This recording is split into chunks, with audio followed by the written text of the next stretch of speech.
Hey guys, welcome to my YouTube channel crypto simplified Telugu. So already నేను 2 videos అయితే block chain మీద చేశాను, part 1 part 2 అని. In case మీకు ఇంట్రెస్టెడ్ ఉంటే మీరు వెళ్ళి చూడొచ్చు. సో ఈ వీడియోలో పర్టికులర్గా మనం కాయిన్స్ అండ్ టోకెన్స్ గురించి అయితే మాట్లాడుకుందాం. ఇన్ కేస్ మీరు క్రిప్టోకి ఫెమిలియర్ అయితే మీకు కాయిన్స్ అండ్ టోకెన్స్ గురించి కొంచెం ఐడియా ఉంటుంది. లేదు మీరు న్యూబీ అయితే సింపుల్గా చెప్తాను కాయిన్స్ అండ్ టోకెన్స్ మీద డిఫరెన్స్ ఏంటని. సో మనం ఒక సింపుల్ ఎనాలజీ యూజ్ చేద్దాం. ఓకే, లెట్స్ సే ఒక పర్సన్ ఉన్నాడు అనుకుందాం, అండ్ ఇతని దగ్గర ఒక ఓన్ హౌస్ ఉంది అనుకుందాం. ఓకే, ఇది ఒక ఓన్ హౌస్. సో ఈ హౌస్లో కరెంట్ సప్లై ఉంది అండ్ వాటర్ సప్లై ఉంది అండ్ ఫుల్లీ ఫర్నిచ్డ్ అనుకుందాం. So spelling wrong. ఓకే, ఈ 3 పర్క్స్ అయితే ఉన్నాయి. సో ఇంకొక వ్యక్తి ఉన్నాడు, అతని దగ్గర న్యూ హౌస్ కొనేంత మనీ లేదు, బట్ అతను కూడా ఒక ఇల్లు కావాలి కదా ఉండడానికి. సో ఇతను ఏం చేస్తాడు, ఆల్రెడీ బిల్డ్ చేసిన హౌసెస్ ఉంటాయి కదా, దాంట్లో రెంట్కి ఉంటాడు, రెంట్ పే చేసి. సో రెంట్ పే చేస్తే ఇతనికి ఆల్రెడీ ఏవైతే మనకి పర్క్స్ ఉన్నాయో, కరెంట్ కానీ వాటర్ కానీ ఫర్నిచరింగ్ కానీ, ఇవన్నీ ఇతనికి కూడా యాక్సెస్ వస్తాయి అన్నమాట. ఓకే, సో ఇతను దీనికోసం కొత్త ఇల్లు కట్టాల్సిన అవసరం లేదు, జస్ట్ దీనికి రెంట్ పే చేస్తే చాలు, right? Same with coins and tokens కూడా అలానే వర్క్ అవుతాయి. కాయిన్స్ చూసుకుంటే like bit coin are Ethereum, వీటికి ఓన్ బ్లాక్ చైన్ ఉంటుందన్నమాట. ఓకే, బట్ టోకెన్స్ చూసుకుంటే like USDT or Shiba or USDC, ఇంకా యూని, ఏ టోకెన్ తీసుకున్నా వీటికి ఓన్ బ్లాక్ చైన్ ఉండదు. ఆల్రెడీ ఎగ్జిస్టింగ్ బ్లాక్ చైన్స్ ఉంటాయి కదా, లైక్ ఇథీరియం బ్లాక్ చైన్ కానీ ఆర్ BNB స్మార్ట్ చైన్ కానీ ఆర్ ట్రాన్ TRC20 అంటాం. వీటి మీద ఈ కాయిన్స్ బిల్డ్ చేస్తారనమాట. ఓకే, సో ఈ కాయిన్స్ రన్ అవ్వాలంటే ఓన్ బ్లాక్ చైన్స్ అవసరం లేదు, ఆల్రెడీ ఎగ్జిస్టింగ్ ఉన్న బ్లాక్ చైన్ మీద ఇవి రన్ అవుతాయి.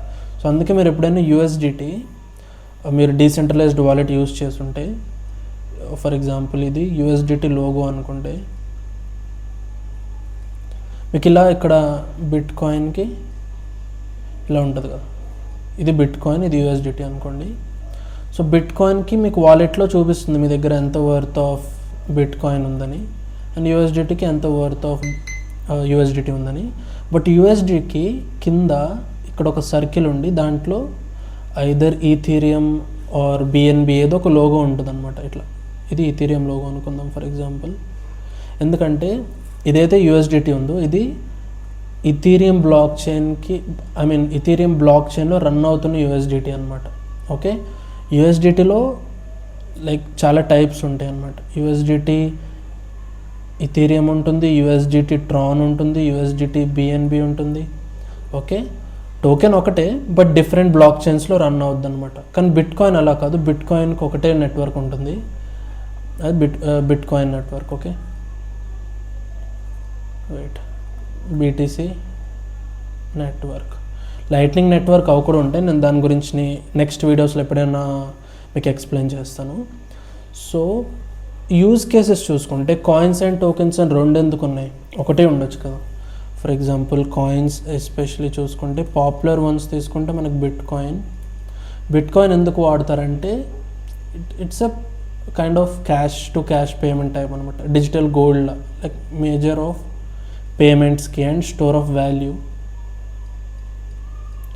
రైట్? ఈ 2 మెయిన్ బిట్ కాయిన్లో వాడతారు కదా. సో మీరు ఎవరికైనా డబ్బులు సెండ్ చేయాలనుకోండి, బిట్ కాయిన్లో సెండ్ చేయవచ్చు. అండ్ ఇండియాలో అంటే ఆబ్వియస్లీ మనం బిట్ కాయిన్తో పేమెంట్స్ చేసేంత ఇంకా అంత రాలేదు. మీరు ఏదైనా షాప్కి వెళ్ళి పే చేస్తా అంటే ఎవరు బిట్ కాయిన్ యాక్సెప్ట్ చేయరు కదా. కానీ ఇండియాలో bitcoin only for storing or సేవింగ్కి యూజ్ చేస్తారు. సో ఫ్యూచర్లో దాని ప్రైస్ అప్రిషియేట్ అయితే దాన్ని సెల్ చేసుకోవచ్చు అని, రైట్? ఇంకొక కాయిన్ గురించి మనం మాట్లాడుకుంటే ఇథీరియం. ఇథీరియం కూడా స్టోర్ ఆఫ్ వాల్యూ కిందే ఉంటుంది, కానీ దీనికి ఇంకా చాలా ఫీచర్స్ ఉంటాయి. మీరు ఇథీరియం నెట్వర్క్లో స్మార్ట్ కాంట్రాక్ట్స్ క్రియేట్ చేయవచ్చు. ఓకే, నేను ఈ స్మార్ట్ కాంట్రాక్ట్స్ గురించి సపరేట్ వీడియో అయితే చేస్తా అంటే ఏంటని. అండ్ ఇథీరియం బ్లాక్ చైన్ మీద మీరు గేమ్స్ క్రియేట్ చేయవచ్చు, డీసెంట్రలైజ్డ్ గేమ్స్, యాప్స్ క్రియేట్ చేయవచ్చు. యాప్స్ అంటారు దానికి, డీసెంట్రలైజ్డ్ యాప్స్. ఓకే, అండ్ మీరు ఒక టోకెన్స్ కూడా క్రియేట్ చేయొచ్చు, మీ ఓన్ క్రిప్టో కరెన్సీ కూడా క్రియేట్ చేయొచ్చు ఇథీరియం నెట్వర్క్ మీద.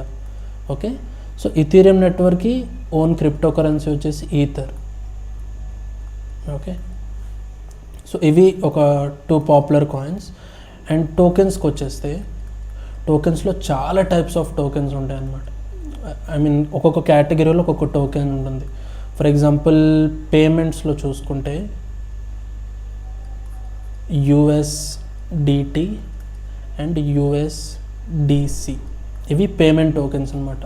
సో నార్మల్గా బిట్ కాయిన్లో వచ్చే ప్రాబ్లం ఏంటంటే, లెట్స్ సే మీరు ఒక 1 బిట్ కాయిన్ వచ్చేసి 1 crore అనుకోండి. ఓకే, మీరు ఫర్ ఎగ్జాంపుల్ ఎవరికైనా 1 crore సెండ్ చేయాలనుకోండి, అది బిట్ కాయిన్లో సెండ్ చేశారనుకో, 1 బిట్ కాయిన్ సెండ్ చేసి సరిపోద్ది కదా. బట్ సెండ్ చేసేటప్పుడు ఆ ప్రైస్ పడిపోయి 1 బిట్ కాయిన్ 98 lakhs అయిపోయింది అనుకోండి, మీకు 2 lakhs బొక్క కదా, రైట్? సో బిట్ కాయిన్ అనేది ఫ్లక్చువేట్ అవుతుంటుంది అప్ అండ్ డౌన్. దాన్ని సాల్వ్ చేయడానికి stable coins and token create చేశారనమాట. స్టేబుల్ కాయిన్ ఎలా వర్క్ అవుతుందంటే బేసిక్లీ USD అని ఉంది కదా, అంటే యునైటెడ్ స్టేట్స్ డాలర్, T అంటే టెథర్ అనమాట. ఓకే, టెథర్ అనేది ప్రైవేట్ కంపెనీ. ఇదేం చేస్తుందంటే, సపోజ్ మీ వాలెట్లో ఒక $100 ఉందనుకోండి, ఆ $100 వర్త్ ఆఫ్ అసెట్స్ టెథర్ దగ్గర ఉంటాయి అన్నమాట. సో లేదో ఒక కాయిన్ క్రియేట్ చేసి దానికి వాల్యూ యాడ్ చేయడానికి ఉండదు. ఇప్పుడు సపోజ్ టెథర్ మొత్తం వరల్డ్లో ఉండే టెథర్ వాల్యూ $78 billion. సో ఈక్వలెంట్గా ఇంత అసెట్స్ టెథర్ కంపెనీ దగ్గర ఉంటాయి. ఓకే, ఇది రెగ్యులర్గా ఆడిట్ అవుతుంటుంది. అందుకే $1 USDT ఈజ్ ఈక్వల్ టు $1 అనమాట. మీ దగ్గర ఇన్ కేస్ $100 ఉందంటే అది డిజిటల్గానే కాదు, ఫిజికల్గా కూడా $100 టెథర్ దగ్గర ఉందన్నమాట. ఓకే, అందుకే అది $100 USDTకి $100 value.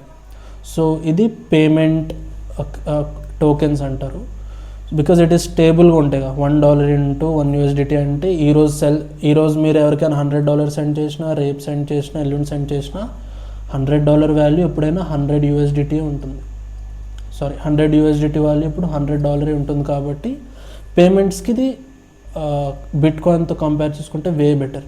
Okay, so payment tokens ఒకటి ఉంటాయి, ఇంకోటి వచ్చేసి గవర్నెన్స్ టోకెన్స్ అనమాట. సో మీరు ఇన్ కేస్ స్వాపింగ్ ఎప్పుడైనా మీరు క్రిప్టోలో చేసుంటే, one of the most popular apps వచ్చేసి యూనిస్వాప్ అండ్ ప్యాన్కేక్ స్వాప్.